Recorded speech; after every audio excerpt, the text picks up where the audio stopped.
Welcome back to my channel, Namer Gamer. Right, let's get back on this. Last week we talked about my experience with the PlayStation 5 so far, and now let's do it the other way around. Let's talk about my experience with the oh god, I'm starting to get tongue-tied already. We haven't even started trying to say Xbox Series X.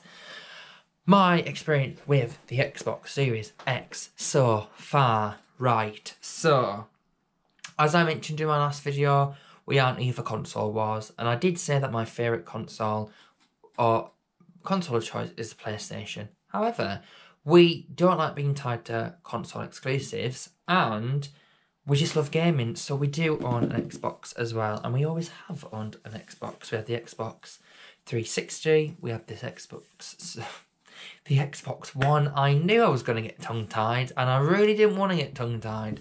It is quite confusing. We have the Xbox Series 1. No, we have the Xbox One. Yes, and the Xbox One X. That's it. Yeah, we have the Xbox One X. So it was obviously a natural fit that we went for the Xbox Series X. So obviously that came out first. And I felt like it was I'm glad it came out first, because obviously I was so excited for the PlayStation. It was like, let's start the generation off with, you know, like Xbox and like getting to do with that. We went with Xbox All Access, which is the name of the service where you get the console and you get 2 years of Game Pass included. And then I know when you had like the Xbox One or whichever console it was, you then were eventually allowed to upgrade it after 18 months when the new consoles come. We didn't have that console on that deal. We've only got the Xbox Series X on the All Access. So it is such a tongue tie. So yeah, so it's great, and obviously it means it comes preloaded with all these great games, and obviously EA Play was added, which is even better because there's just so much of a library to have on there, and you know there's actually some really great games and some new games that come on there as well. So we got that no bother. I know I mentioned about the whole hoo-ha we had with the PlayStation, but we had none of that with the Xbox.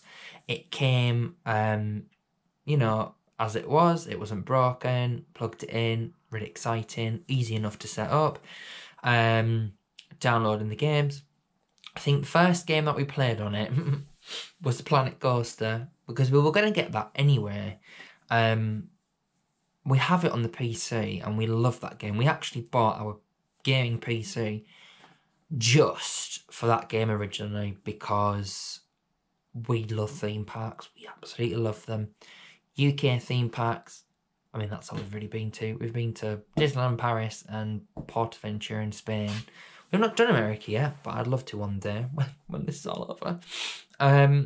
But yeah, so we love theme parks and thought, what better way to start than to play Planet Coaster and see how it differed from the PC. And I tell you what, it's a lot easier. I won't get into too much detail because I've just had a brainwave, and I think I might actually talk about this in my next week video. I was actually struggling for something to think of, so I think we'll talk about that. The Planet Coaster on console and PC. But anyway, we played that. Absolutely fantastic.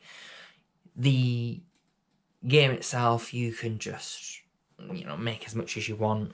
Big parks, small parks, camping. We'll talk about it next week. But so we played that. It was absolutely fantastic. We game most nights, so that was quite a long game to get through actually, because we went through the campaign.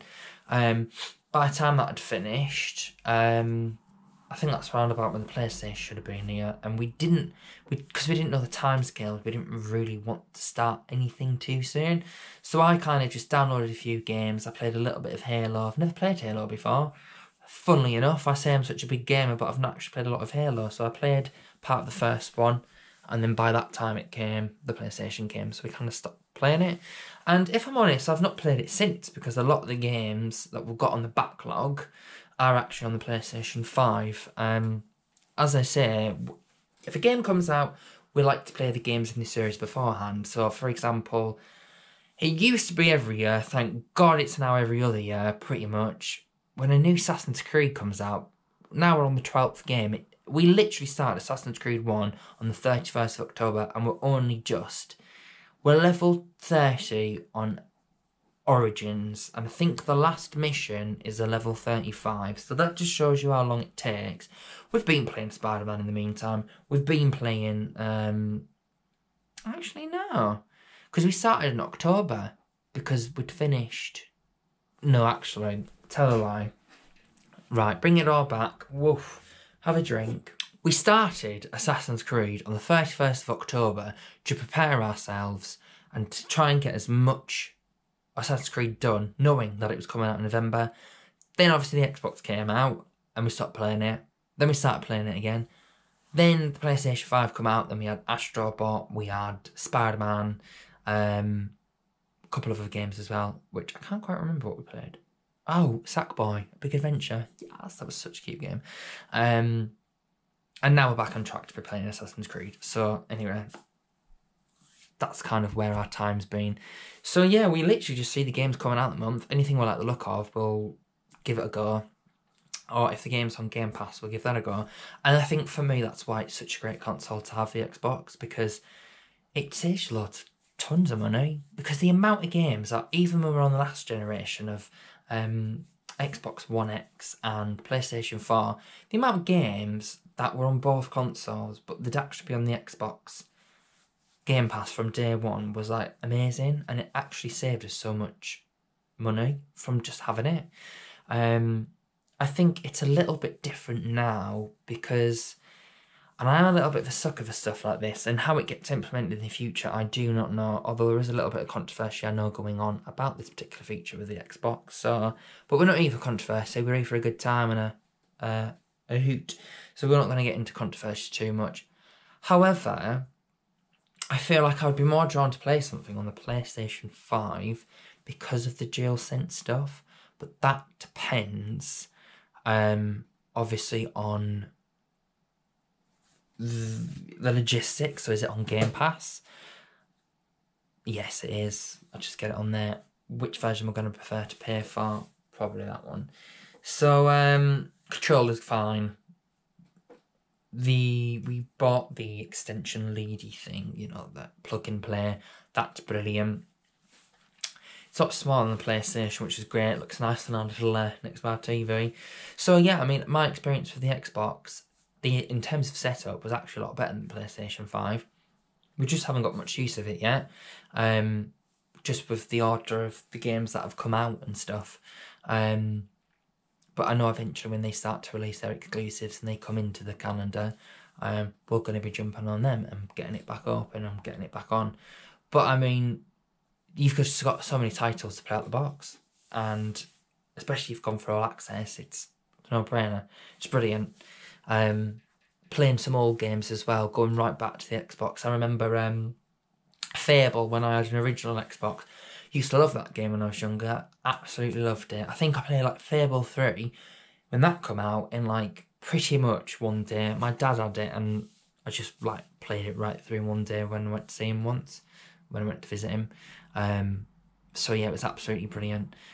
And to have that on there as well, Fable 1, 2, 3, going all the way back there, was absolutely brilliant. I think Split Second Velocity is on there as well, and I love that game. And just being able to go back and play some of them throwbacks was just, yeah, amazing. So yeah, that's my experience with the Xbox Series X so far. Can't wait for the multi games obviously to come out on it. I know it's quite a sore subject of saying that. I don't think that is a bad thing. At the end of the day, I mean, you're future-proofed, aren't you, really, I suppose? I know people are going to have opinions, so I've got to be careful what I say, but as much as we don't want controversy, we don't mind speaking what we think, and that's valid. So, thanks for joining, thanks for tuning in. And I've had a brainwave. Yeah, we're going to talk about Planet Coaster PC and console versions next week because, yeah, I love it. It's exciting. So, thanks for tuning in. Thanks for tuning in. Thanks for watching. Hope you are enjoying the live streaming. Hopefully I'm doing alright, but we'll see, subscribe, like if you want to see a bit more sass on the stream, and I will see you next week for another Natter. Have a lovely week. See you later. Bye.